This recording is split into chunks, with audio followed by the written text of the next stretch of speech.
if you're not experimenting with technologies, if you're not playing the role of kind of chief digital officer, you're really in the back, not solving the business problems with your business partners. Welcome to Technovation. I'm your host, Peter High. My guest today is Marina Levinson. Marina is a partner at Benamou Global Ventures, a venture capital firm based in Silicon Valley that she's been a part of for 11 and a half years. Her investment focus is on early stage enterprise IT startups in the cybersecurity, software as a service, and hybrid cloud management space. She's a board member at Grid Dynamics, which is one of 3 publicly traded company boards she's served on. Prior to joining BGV, Marina was a chief information officer multiple times over, including more than 6 years in role at NetApp and another 6 as chief information officer at Palm. I look forward to hearing more about her remarkable career journey through this interview.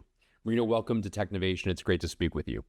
Thank you, Peter. It's great to be able to speak with you again. This is not the first time. I think we met when I was still a CIO, and we continue staying in touch. And it was really great to be able to maintain this relationship. I agree with that. That's so kind of you to say that. I feel exactly the same way, Marina, and all the more so because you have had this unusual career, which, as I noted, I'm looking forward to peeling back the onion on and enlightening our listeners, perhaps some of whom might wish to walk in your footsteps on some of what you've accomplished. Let's begin with Benamou Global Ventures, the firm you're currently a part of. Can you describe the focus of the firm and where it invests, please? Yes, we are a Silicon Valley based firm, but the couple of things that kind of distinguish us, we are very much cross-border investment. We have presence outside of the United States, specifically in Paris for our European investments, as well as Israeli investments, as well as in India. So we very much prefer to have headquarters of our companies be based in the US, but we welcome to have product development and other functions in cheaper territories and geographies, so to speak. We're very much focused on enterprise segment of the market. We're an early stage firm. We primarily invest in seed, Series A, but we also follow up with Series B and C for our most successful investments. Right now, we're very much focused on AI. And Peter, as we talked about, we're really not, being a smaller firm, we're not into the infrastructure, LLMs, et cetera, et cetera. We're very much focused on application layer using AI, specifically for verticals. And that's actually very exciting time to be an investor. Marina, I want to ask you about the pivot from chief information officer to venture capital. It's a pivot you have actually made. And so I'd love to understand a little bit more about the context in which you made that shift. I think when I was a CIO, I developed a very significant network of my peers, as well as other technology executives, as well as I started using technology of startups. So when I left NetApp at the end of 2011 and started my own technology advisory firm, CIO Advisory Group, it became very natural for me to get involved with my peers and bring them along and really introduce them to the world of VCs. So the purpose of CIO Advisory Group was not to provide IT advice. That was not interesting to me after being in IT for many years. What I really wanted to do is to bring together senior technology executives with private equity, VCs, their portfolio companies, and really create a value proposition for senior technology executives to understand where the innovation is happening in Silicon Valley, primarily in Silicon Valley, as well as get VCs, PE guys, as well as their portfolio companies to understand how technology executives are thinking about investment in new technologies. How do they assess the risk? How do they budget? How to be more effective in presenting your solutions that it could be more relatable to business problems that technology executives are trying to solve. So I think what I'm trying to say is my career 1.0 was very beneficial to actually transition into my career 2.0, because the skill set that I acquired being a technology executive were transferable. And of course, I had to learn a lot. Investment is very different from buying technology. But I think what I brought to the table in our VC firm is this view of a buyer, because I approached all investment assessment not necessarily from the financial perspective. Financial perspective came later. I really assessed everything from the stand of a buyer. Is it something that I would buy? Is it significantly better than the existing solutions?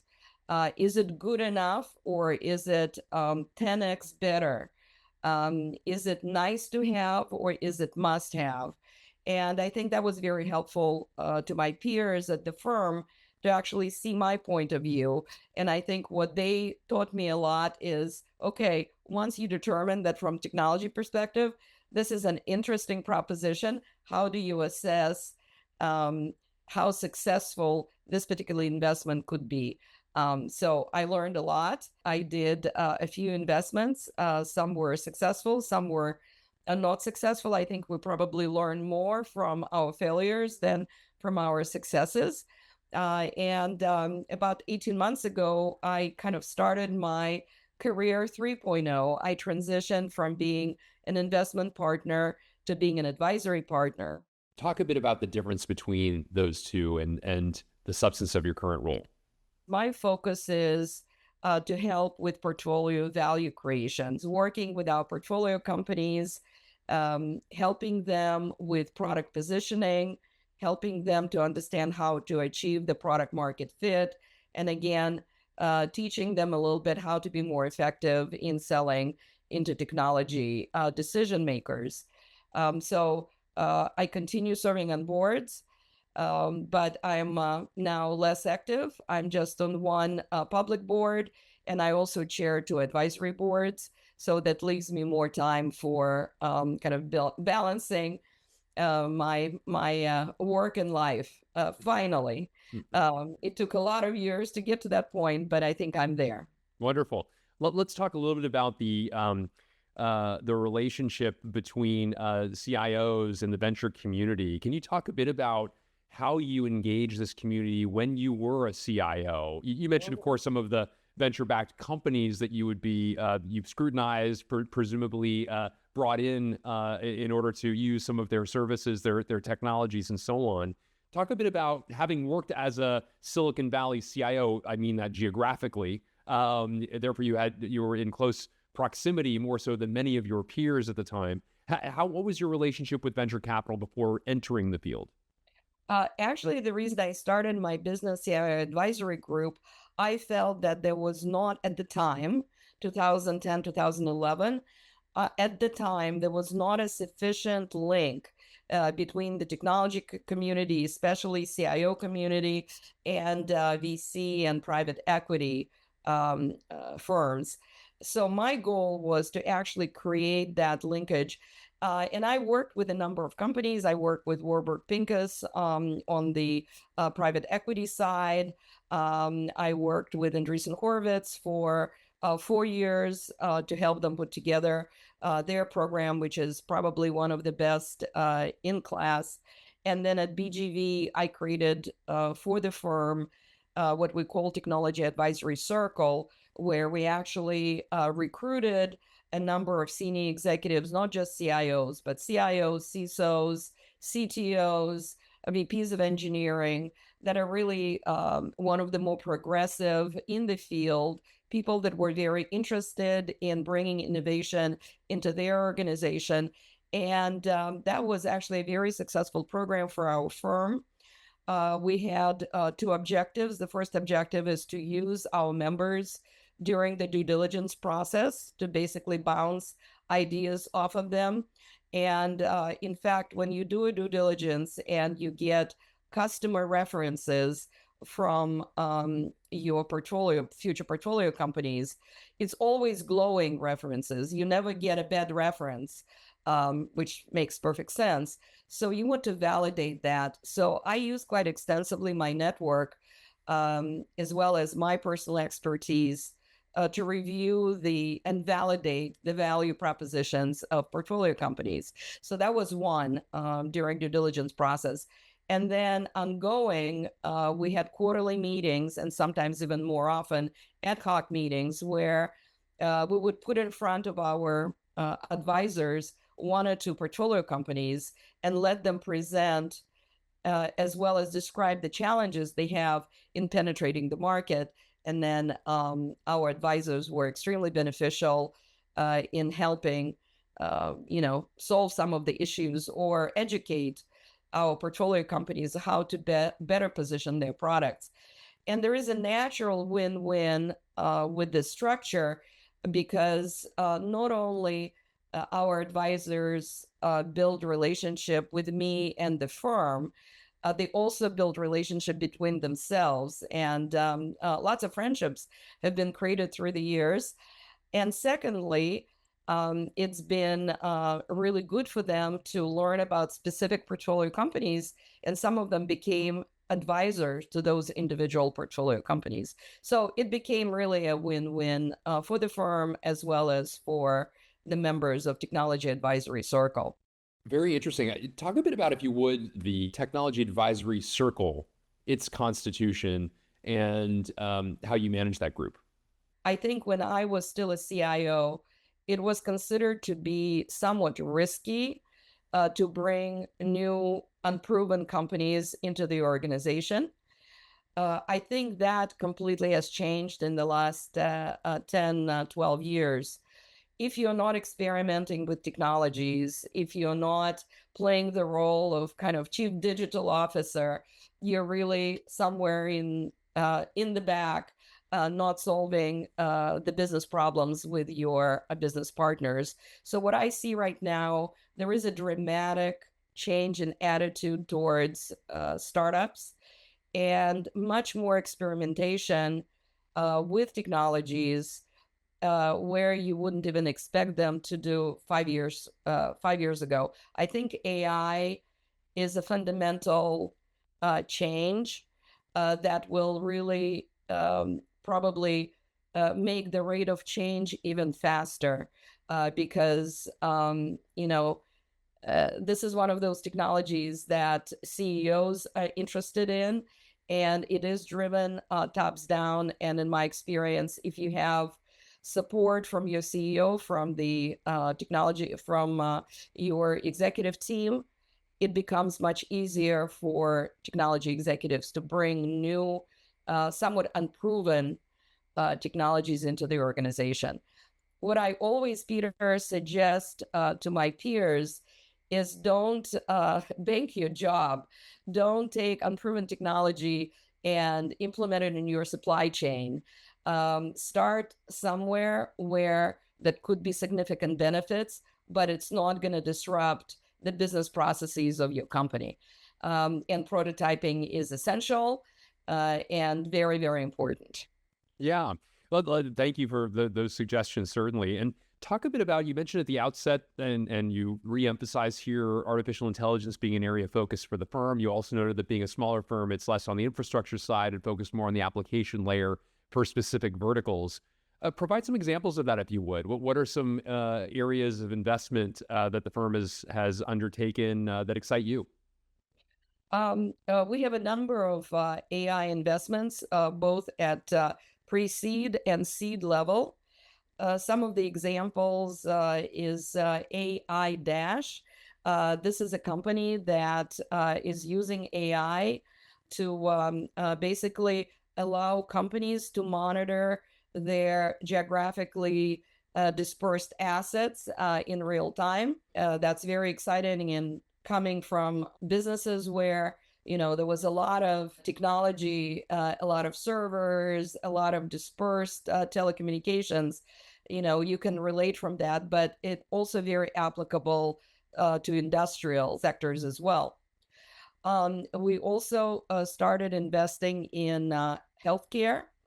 We have a number of early stage portfolio companies in that space. I actually find healthcare extremely exciting. In my mind, that's one of the industries where they were lagging quite a bit in technology innovation. And I think deploying AI for specific solutions there could allow them to actually leapfrog. So some of the examples is Interactly.ai that we invested in, and this company created an AI admin agent that reduces manual effort in medical for clinicians. It basically automatically schedules patient appointments, renews prescriptions, does insurance approvals. So basically takes care of 70% of operations of a medical office. As you can imagine, that dealing with insurance is not for the faint of heart. So AI agent is much better served to apply there and solve that particular problem. Also, we have a really interesting company called COVU, COVU. And that company actually is growing leaps and bounds. And they are focused on AI-driven insurance agent operations automation. The majority of insurance, aside from large companies, are done by independent insurance agents that have fairly small offices. And because they have small offices, they spend a lot of time actually on mundane tasks and operations, where COVU designed a very robust AI agent that actually takes care of that. So the insurance agents can really focus on selling and improving their margins and improving their revenues versus spending time on operations and mundane tasks. So as you can see, there is a number of industries that can really benefit from AI, and starting with operations automation is something that probably is the easiest path to introducing this technology into the environment. And talk a bit about the advice that you provide entrepreneurs like the ones you just mentioned who are developing fundamentally new ways of working, new value propositions, how to market best, how to engage best with scaled organizations and their technology leaders as well. You mentioned appropriately several times through this that naturally one of the prime values that you provide is a sort of voice of the customer, for a lack of a better way to frame it. Talk a little bit about the advice you're presently giving those sorts of entrepreneurs as they wish to penetrate your old peer group. My advice always is understand the business. If you don't understand the business of your prospective customers, you will not be able to link your solution to their pain points.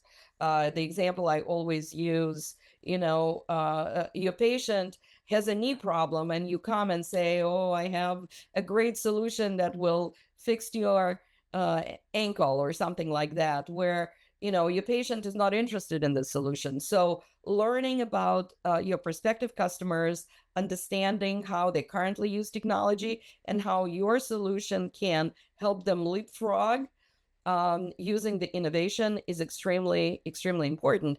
And sometimes, frankly, what we discover, the technology is great, but the pain point is not there.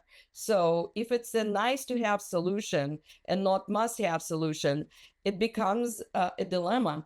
And this is where we help our portfolio companies to potentially pivot, because I always tell them, and I exaggerate to make a point, your solution should be 10x cheaper and 10x better, faster, whatever you're solving. Again, I'm exaggerating, but differentiation and focusing on how you're different is extremely important.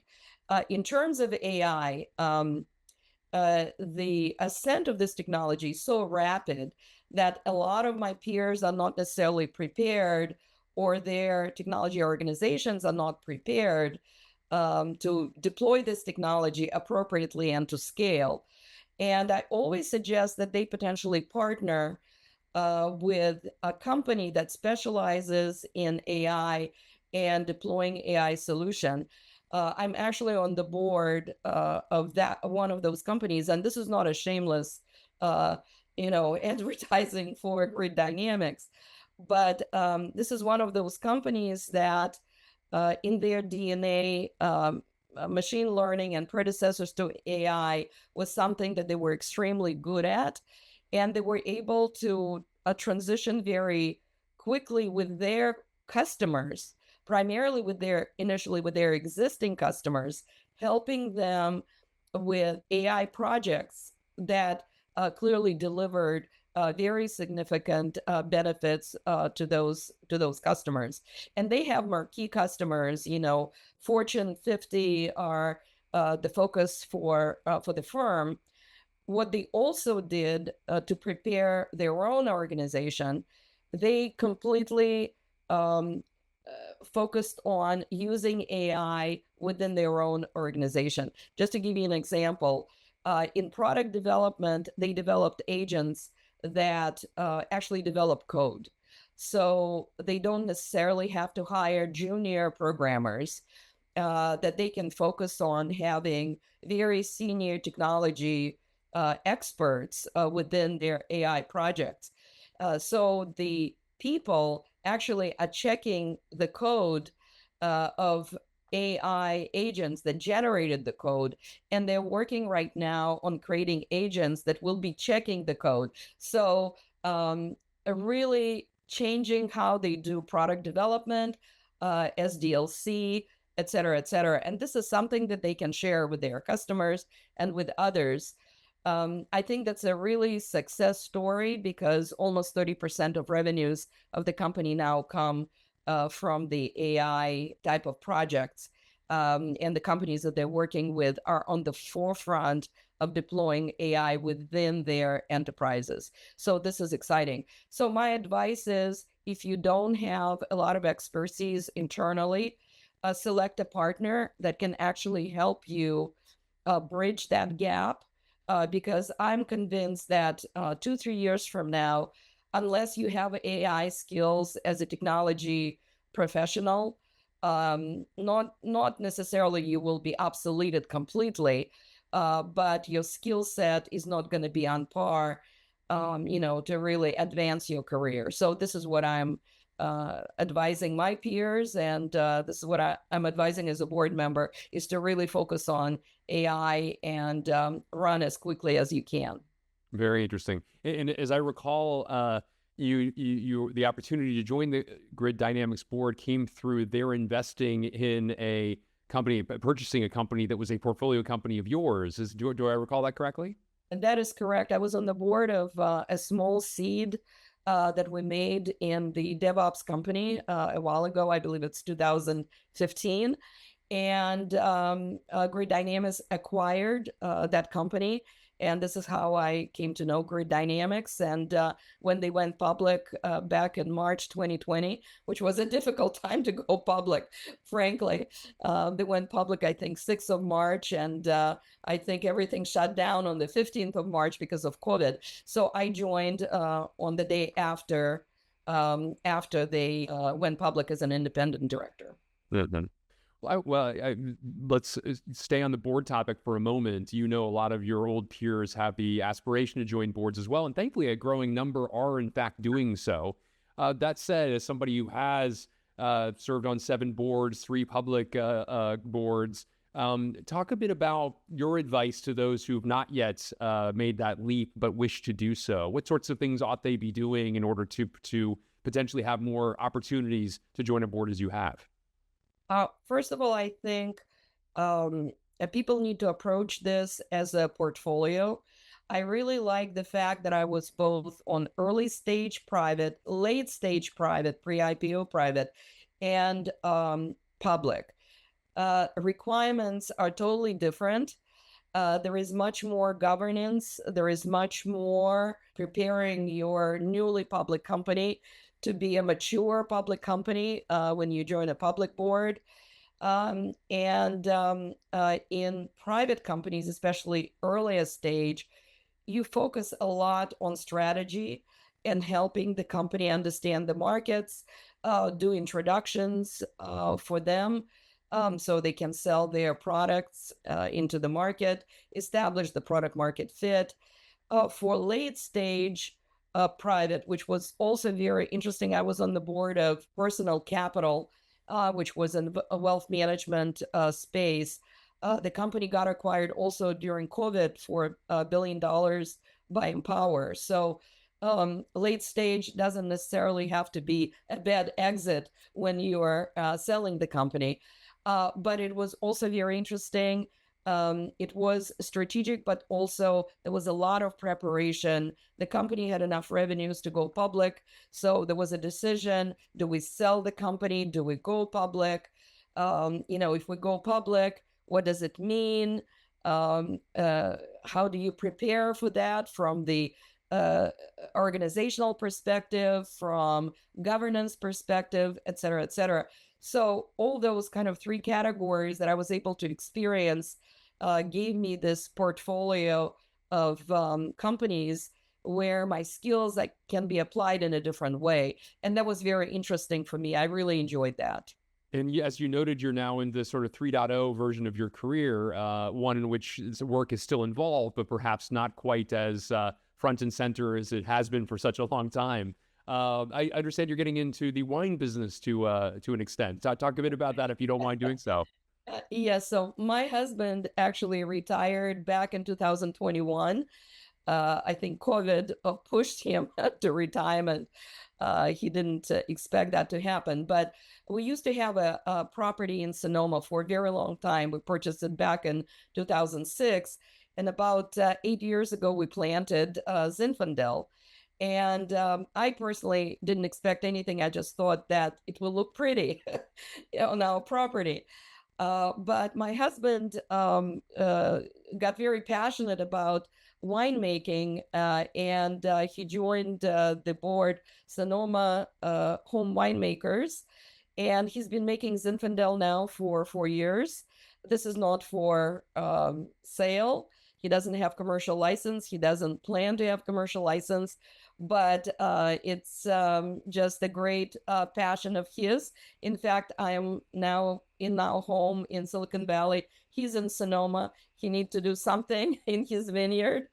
So I'm very supportive. My role is to taste. I'm a chief taster. My husband thinks that my palate is incredible. I'm sure he's very biased, but my role is to taste all his wines and help him sometimes with some blends, and it's a lot of fun. That's fantastic. That's really great. But you do continue plan on continuing to stay involved, of course, in the board that you're a part of now, and it sounds like continuing to be an advisor to startups through BGV as well. Is that right? Yes, I still run the technology advisory circle for BGV. We do our quarterly events as well as get advisors to participate in some selective due diligence. And I also chair two advisory boards, and I'm on one public board. And this is a good mix of activities. Still keeps me very active, intellectually stimulated, but it doesn't require me to work 12 hours a day like I used to. Well, Marina, thank you so much for making time for me, for sharing insights about your remarkable career, providing advice for executives who might wish to replicate some, if not all, of what you have accomplished across your career. Congratulations on it, and I hope you draw tremendous fulfillment out of 3.0, the 3.0 version of your career as well. It's always wonderful to see you. Thank you, Peter, and I hope to stay in touch. Thank you so much. I'm excited about your new podcast, so I'm going to be a subscriber. Wonderful. I'd appreciate that.